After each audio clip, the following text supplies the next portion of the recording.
അസ്സലാമു അലൈക്കും. വഅലൈക്കും അസ്സലാം. അങ്കിൾ ഇന്ന് എനിക്ക് ഏത് കഥയാണ് പറഞ്ഞു തരാൻ പോകുന്നത്? ഞാൻ ഇന്ന് പറയാൻ പോകുന്നത് ഹസ്രത്ത് മിഖ്ദാദ് ബിൻ അസ്വദ് അൽ ഖിന്ദി റളിയല്ലാഹു അൻഹുവിന്റെ കഥയാണ്. മാഷാ അല്ലാ, അദ്ദേഹത്തിന്റെ കഥ വേഗം പറയൂ അങ്കിൾ. ബിസ്മില്ലാഹ്. ഹസ്രത്ത് മിഖ്ദാദ് ബിൻ അസ്വദ് അൽ ഖിന്ദി റളിയല്ലാഹു അൻഹു മുഹമ്മദ് നബി മുസ്തഫ സ്വല്ലല്ലാഹു അലൈഹി വസല്ലമയുടെ അനുയായികളിൽ ഒരാളായിരുന്നു. മിഖ്ദാദ് ബിൻ ആമിർ അൽ ബഹ്റാനി എന്നും അദ്ദേഹം അറിയപ്പെട്ടിരുന്നു. അദ്ദേഹം വളരെയധികം ബഹുമാനിക്കപ്പെടുന്നവരുടെ കൂട്ടത്തിൽ പെട്ടതായിരുന്നു. മിഖ്ദാദ് ധൈര്യശാലിയായ ഒരു യുവാവായിരുന്നു. ഇദ്ദേഹം ഒരു അറബി ഗോത്രമായ ബഹ്റയിൽ പെട്ടതായിരുന്നു. ചെറുപ്പമായിരുന്നപ്പോൾ അദ്ദേഹം തൻ്റെ ഗോത്രത്തിൽ നിന്നും രക്ഷപ്പെട്ടു വന്നതാണ്.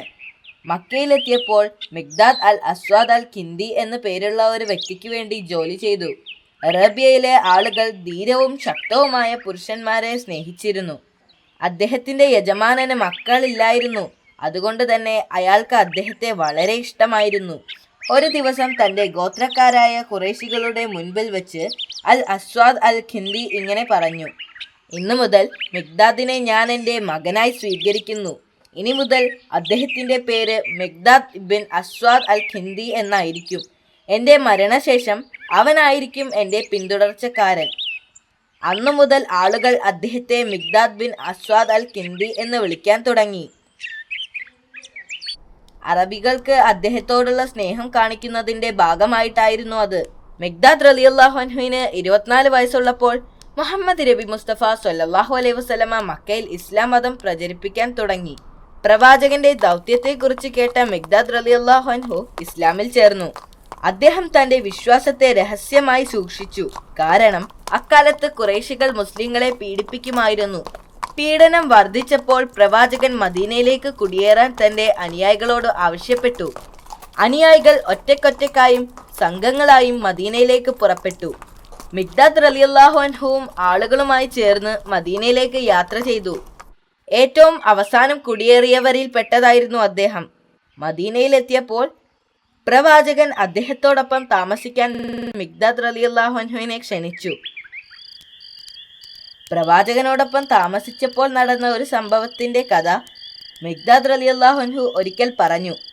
മിഖ്ദാദ് റളിയല്ലാഹു അൻഹുവും കുറച്ചു പേരും വളരെ സന്തോഷത്തോടു കൂടി പ്രവാചകന്റെ വീട്ടിൽ താമസിക്കുകയായിരുന്നു.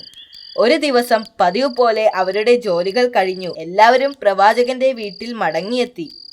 അവിടെ മേശപ്പുറത്ത് അവർക്ക് ഓരോരുത്തർക്കും വേണ്ടി ഓരോ പാത്രത്തിൽ പാൽ നിറച്ച് വെച്ചിട്ടുണ്ടായിരുന്നു. ഓരോരുത്തരും അവരുടെ പാൽ കുടിച്ചു. പക്ഷേ മിഖ്ദാദ് റളിയല്ലാഹു അൻഹു ആ പാല് കുടിച്ചിട്ടും വിശപ്പ് തീർന്നില്ലായിരുന്നു. അപ്പോൾ ഷെയ്ത്താൻ അദ്ദേഹത്തിന്റെ അടുത്ത് വരികയും നബി സല്ലല്ലാഹു അലൈഹി വസല്ലമയ്ക്ക് വേണ്ടി മാറ്റിവെച്ച പാൽ എടുത്ത് കുടിക്കാൻ പറയുകയും ചെയ്തു. ആദ്യം മിഖ്ദാദ് റളിയല്ലാഹു അൻഹു അത് നിരസിച്ചു. എന്നാൽ പിന്നീട് പിശാച് അയാളെ കൂടുതൽ നിർബന്ധിച്ചു. ഒടുവിൽ അദ്ദേഹം പ്രവാചകന് വേണ്ടി മാറ്റിവെച്ച പാലും കുടിച്ചു. പാല് കുടിച്ചു കഴിഞ്ഞപ്പോൾ അദ്ദേഹത്തിന് കുറ്റബോധം തോന്നി. എന്താണ് ചെയ്യേണ്ടതെന്ന് അദ്ദേഹത്തിന് അറിയില്ലായിരുന്നു. അതിനാൽ പ്രവാചകൻ വരുന്ന സമയമായപ്പോൾ അദ്ദേഹം ഉറക്കം നടിച്ചു കിടന്നു. തനിക്കുള്ള പാൽ മറ്റാരോ കുടിച്ചതായി കണ്ട നബി സല്ലല്ലാഹു അലൈഹി വസല്ലമ ഇപ്രകാരം അള്ളാഹുവിനോട് പ്രാർത്ഥിച്ചു: അള്ളാഹുവേ, എനിക്ക് ആഹാരം തരുന്നവരാരോ അവർക്ക് നീ ആഹാരം നൽകണമേ. ഇത് കേട്ടപ്പോൾ മിഖ്ദാദ് റളിയല്ലാഹു അൻഹു എഴുന്നേറ്റു. അദ്ദേഹം പ്രവാചകന്റെ വിശപ്പടക്കാൻ ആഗ്രഹിച്ചു. അദ്ദേഹം ആടുകളുടെ അടുത്ത് പോയി പാല് കറക്കാൻ തീരുമാനിച്ചു. കുറച്ചു മുൻപ് പാൽ എടുത്തിട്ട് പോലും ആടിന്റെ അകിട് നിറഞ്ഞു നിൽക്കുന്നത് അദ്ദേഹത്തിന്റെ ശ്രദ്ധയിൽപ്പെട്ടു. അദ്ദേഹം ആ പാൽ പ്രവാചകന് നൽകി. പ്രവാചകൻ വയറ് നിറയെ പാല് കുടിച്ചു. എന്തൊരത്ഭുതം! എന്നിട്ടും ധാരാളം പാൽ അതിൽ അവശേഷിക്കുന്നുണ്ടായിരുന്നു. ബാക്കി വന്ന പാൽ മിഖ്ദാദ് റളിയല്ലാഹു അൻഹു കുടിക്കുകയും തന്റെ വിശപ്പടക്കുകയും ചെയ്തു. അത് അള്ളാഹുവിൽ നിന്നുള്ള ഒരു അത്ഭുതം തന്നെയായിരുന്നു. മിഖ്ദാദ് റളിയല്ലാഹു അൻഹു പ്രവാചകന്റെ ബന്ധുവാണെന്നുള്ള ബഹുമതിയും അദ്ദേഹത്തിനുണ്ടായിരുന്നു. കുറച്ചു കാലത്തേക്ക് വിവാഹിതനാകാൻ ബുദ്ധിമുട്ട് അനുഭവിച്ച അദ്ദേഹം പിന്നീട് പ്രവാചകന്റെ ബന്ധുവിനെ വിവാഹം കഴിച്ചു. അങ്ങനെ അവർ ബന്ധുക്കളായി തീർന്നു. മക്കയിൽ നിന്ന് മദീനയിലേക്ക് മുസ്ലിങ്ങൾ കുടിയേറിയപ്പോൾ അവിശ്വാസികൾ അവരുടെ വീടുകൾ ആക്രമിക്കുകയും കൊള്ളയടിക്കുകയും ചെയ്തു. അവർ പിടിച്ചടക്കിയ വസ്തുക്കൾ തിരികെ കൊണ്ടുവരാൻ പ്രവാചകൻ ആഗ്രഹിച്ചു. അതിനുവേണ്ടി ആദ്യം ഖുറൈശികളുമായി സംസാരിക്കാൻ അദ്ദേഹം ശ്രമിച്ചു. പക്ഷേ അവർ കേൾക്കാൻ തയ്യാറായില്ല. അപ്പോൾ ഖുറൈശികൾക്കെതിരെ യുദ്ധം പ്രഖ്യാപിക്കുകയല്ലാതെ പ്രവാചകന്റെ മുൻപിൽ മറ്റൊരു മാർഗവും ഉണ്ടായിരുന്നില്ല. ബദർ യുദ്ധത്തിനു മുൻപ് പ്രവാചകനും കൂട്ടാളികളും യുദ്ധം ചെയ്തിട്ടില്ലായിരുന്നു. യഥാർത്ഥത്തിൽ തങ്ങളുടെ വസ്തുക്കൾ തിരിച്ചു പിടിക്കുകയായിരുന്നു അവരുടെ ആവശ്യം. പക്ഷേ ഖുറൈശികളുടെ നേതാവ് അബൂ സുഫിയാൻ മുസ്ലിങ്ങൾക്കെതിരെ യുദ്ധം പ്രഖ്യാപിക്കുകയായിരുന്നു. ഈ അപ്രതീക്ഷ സംഭവത്തിന് പരിഹാരം കാണാനും പ്രധാനപ്പെട്ട തീരുമാനങ്ങൾ എടുക്കുവാനും അവർ ഒരുമിച്ചുകൂടി. മുസ്ലിങ്ങൾ ഇതിനു മുൻപ് യുദ്ധം ചെയ്തിട്ടില്ലായിരുന്നു. പ്രവാചകൻ തൻ്റെ അനുയായികളുമായി കൂടിയാലോചിച്ചു. ജനങ്ങളെ, നിങ്ങളുടെ അഭിപ്രായങ്ങൾ പറയുക. ആദ്യം അബൂബക്കർ റളിയല്ലാഹു അൻഹു എഴുന്നേറ്റ് നിന്ന് സംസാരിച്ചു. തുടർന്ന് ഉമർ ബിൻ ഖത്താബ് റളിയല്ലാഹു അൻഹുവും സംസാരിച്ചു. എന്നാൽ പ്രവാചകന് തൃപ്തിപ്പെട്ടില്ല. അദ്ദേഹം വീണ്ടും പറഞ്ഞു, ജനങ്ങളെ, നിങ്ങൾ ആലോചിച്ചു നോക്കുക. അങ്ങനെ നാലാമതായി മിഖ്ദാദ് ഇബ്ൻ അൽ കിന്ദി റളിയല്ലാഹു അൻഹു സംസാരിച്ചു. ഓ ഹബീബെ, അള്ളാഹു അങ്ങേക്ക് കാണിച്ചു തന്ന മാർഗം പ്രയോഗിക്കുക. തീർച്ചയായും ഞങ്ങളെല്ലാം അങ്ങയോടൊപ്പം ഉണ്ടാവും. അള്ളാഹു ആണ് സത്യം. ഇസ്രായേൽ സന്തതികൾ മൂസാ നബിയോട് പറഞ്ഞതുപോലെ ഞങ്ങൾ ഒരിക്കലും പറയില്ല. താങ്കളും താങ്കളുടെ രക്ഷിതാവും കൂടി പോയി യുദ്ധം ചെയ്യുക. ഞങ്ങളെല്ലാവരും അങ്ങയോടൊപ്പം യുദ്ധം ചെയ്യുന്നതാണ്. അങ്ങ് ഞങ്ങളെ ബിർഖുൽ ഖിമാദിലേക്ക് അയക്കുകയാണെങ്കിൽ അങ്ങ് അവിടെ എത്തുന്നതിന് മുൻപായി അങ്ങേക്കെതിരെ വരുന്നവരുമായി ഞങ്ങൾ പോരാടാം. മാത്രമല്ല, യുദ്ധത്തിന് വിജയിക്കുന്നത് വരെ അങ്ങയുടെ 4 വശത്തു നിന്നും ഞങ്ങൾ ശത്രുക്കൾക്കെതിരെ പൊരുതുന്നതാണ്. അള്ളാഹു ആണ് സത്യം. ഇത് കേട്ടപ്പോൾ പ്രവാചകന് വളരെയധികം സന്തോഷമായി. അവിടെയുണ്ടായിരുന്ന എല്ലാവരും മിഖ്ദാദ് റളിയല്ലാഹു അൻഹുവിൻ്റെ അഭിപ്രായത്തോട് യോജിച്ചു. അപ്പോൾ ഖുറൈശികളുമായി യുദ്ധം ചെയ്യാൻ പ്രവാചകൻ തീരുമാനിച്ചു. അങ്ങനെ ബദർ യുദ്ധം ആരംഭിച്ചു. മുസ്ലിങ്ങളെല്ലാം വളരെ ആവേശത്തിലായിരുന്നു. അവർ ഹൃദയം നിറയെ അള്ളാഹുവിനോടുള്ള വിശ്വാസത്തോടെ സത്യനിഷേധികളെ നേരിട്ടു. അങ്ങനെ മുസ്ലിങ്ങൾ യുദ്ധത്തിൽ വിജയിച്ചു. മുസ്ലിങ്ങൾ യുദ്ധ തടവുകാരെ പിടിച്ചടക്കുകയും അവരെ മദീനയിലേക്ക് കൊണ്ടുപോവുകയും ചെയ്തു. യുദ്ധ തടവുകാരെ മോചിപ്പിക്കണമെങ്കിൽ മുസ്ലിങ്ങളിൽ നിന്നും അവർ പിടിച്ചടക്കിയ വസ്തുക്കൾ തിരിച്ചു തരുവാൻ മിഖ്ദാദ് റളിയല്ലാഹു അൻഹു ഖുറൈശികളോട് ആവശ്യപ്പെട്ടു.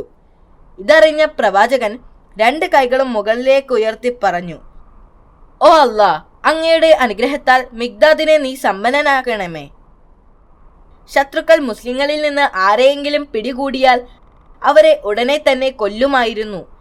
എന്നാൽ പ്രവാചകൻ ഒരിക്കലും അങ്ങനെ ചെയ്യാൻ ആഗ്രഹിച്ചിരുന്നില്ല. അദ്ദേഹം യുദ്ധ തടവുകാരോട് വളരെ ദയയോടെ പെരുമാറുവാൻ തൻ്റെ അനുയായികളോട് ആവശ്യപ്പെട്ടു. മാത്രമല്ല, ദരിദ്രരായ യുദ്ധ തടവുകാരെ മോചനദ്രവ്യം ആവശ്യപ്പെടാതെ തന്നെ വിട്ടയക്കുകയും ചെയ്തു. അദ്ദേഹം എഴുത്തും വായനയും അറിയാവുന്ന തടവുകാരോട് മോചനദ്രവ്യമായി മുസ്ലിം കുട്ടികളെ പഠിപ്പിക്കാൻ ആവശ്യപ്പെട്ടു. ഇതുപോലെ ഉഹദ് യുദ്ധം അടക്കമുള്ള നിരവധി യുദ്ധങ്ങൾ മുസ്ലിങ്ങൾ ചെയ്തിരുന്നു. ഉഹദ് യുദ്ധം മുസ്ലിങ്ങൾക്ക് ഒരു പാഠമാണ്. അവർ അതിൽ നിന്നും ധാരാളം കാര്യങ്ങൾ പഠിച്ചു. എന്ത് വില കൊടുത്തും പ്രവാചകനെ അനുസരിക്കണമെന്നും അവർ പഠിച്ചു. കാരണം പ്രവാചകനെ അനുസരിക്കുന്നത് വിജയവും നിഷേധിക്കുന്നത് പരാജയവുമാണെന്ന് അവർ മനസ്സിലാക്കി. മിഖ്ദാദ് ബിൻ അസ്വാദ് റളിയല്ലാഹു അൻഹു അള്ളാഹുവിലും അവൻ്റെ പ്രവാചകനിലും അടിയുറച്ച് വിശ്വസിച്ചിരുന്നു. അതുകൊണ്ടാണ് അദ്ദേഹത്തെക്കുറിച്ചും മറ്റു ചില അനുയായികളെക്കുറിച്ചും പ്രവാചകൻ മുഹമ്മദ് മുസ്തഫ സ്വല്ലല്ലാഹു അലൈഹി വസല്ലമ ഇങ്ങനെ പറഞ്ഞത്, 4 പേരെ സ്നേഹിക്കുവാൻ അള്ളാഹു എന്നോട് കൽപ്പിച്ചിരിക്കുന്നു. അവൻ 4 പേരെയും സ്നേഹിക്കുന്നു എന്ന് എന്നോട് പറഞ്ഞു. അലി റളിയല്ലാഹു അൻഹു, അൽ മിഖ്ദാദ് റളിയല്ലാഹു അൻഹു, അബൂ സർ റളിയല്ലാഹു അൻഹു, സൽമാൻ റളിയല്ലാഹു അൻഹു എന്നിവരായിരുന്നു ആ 4 പേർ. പ്രവാചകൻ വഫാത്തായപ്പോൾ ദിവസങ്ങളോളം അദ്ദേഹം വളരെയധികം ദുഃഖത്തിലായിരുന്നു. മിഖ്ദാദ് റളിയല്ലാഹു അൻഹു ആളുകളെ പരിശുദ്ധ ഖുർആൻ പഠിപ്പിച്ചിരുന്നു. അദ്ദേഹത്തിൻ്റെ ഖുർആൻ പാരായണം ഷാമിൽ മുഴുവൻ പ്രശസ്തമായിരുന്നു. അദ്ദേഹം മരണം വരെ തൻ്റെ മതത്തോട് വിശ്വസ്തത പുലർത്തിയിരുന്നു. ഏകദേശം 90 വയസ്സുള്ളപ്പോൾ ദമാഷ്കിൽ വെച്ച് അദ്ദേഹം വഫാത്തായി. ഹസ്രത്ത് മിഖ്ദാദ് ബിൻ അസ്വാദ് അൽ കിന്ദി റളിയല്ലാഹു അൻഹുയുടെ ഖബറിടം ഇന്നത്തെ ദമസ്കസിന്റെ കേന്ദ്രത്തിലേക്കുള്ള പാതയിൽ സിനാബിയയിൽ നിന്ന് 5 മൈൽ അകലെയാണ്. മാഷാ അല്ലാ, അദ്ദേഹം ശരിക്കും വളരെ വിശ്വസ്തനായ ഒരു സഹാബിയാണ്. അത് ശരിയാണ്. അടുത്ത ദിവസം ഞാൻ മറ്റൊരു കഥ പറഞ്ഞു തരാം. താങ്ക്സ്. മാസലാമ യൂസിഫ് അങ്കിൾ. അള്ളാഹു നിന്നെ അനുഗ്രഹിക്കട്ടെ.